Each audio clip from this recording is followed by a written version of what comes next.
श्रीगणेशाय नमः। व्यासकृतं पितृस्तोत्रम्।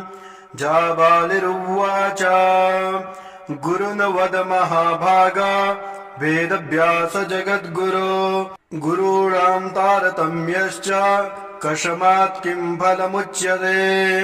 व्यास उवाच माता पिता गुरु श्रेयान् ज्येष्ठभ्राता पितामहः श्वशुरो मातुलश्चैव तथा मातामहः स्मृतः। पितुर्ज्येष्ठा कनिष्ठश्च भ्राता ज्येष्ठा निजस्वसा। पितुः स्वसा जनन्याश्च स्ववसाः गुरुजनाः स्मृताः।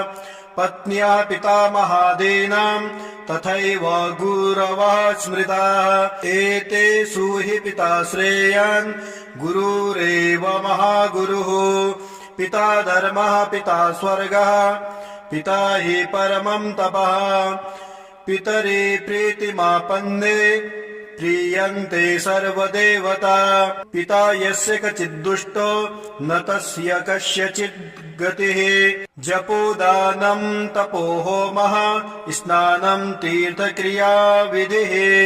वृथैव तस्य सर्वाणि कर्मण्यान्यानि कानिचित्। करोति सर्वदेवेशं पितरं चानुतप्य यः।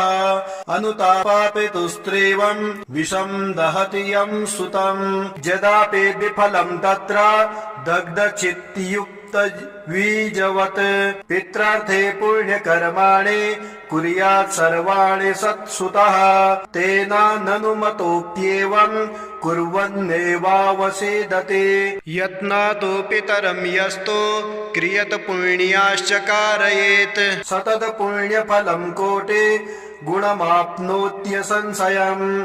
शृणु वक्ष्ये पितुः स्तोत्रम् विष्णवे ब्रह्मणोदिताम्। नाभे पद्मो भवो येन तुष्ट्वा वा पितरं सतत।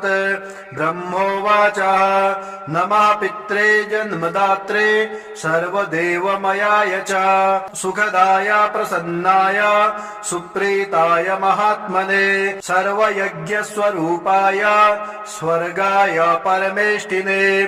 सर्वतीर्थावलोकाय करुणासागराय च नमः। सदा सुतोषाय शिवरूपाय ते नमः।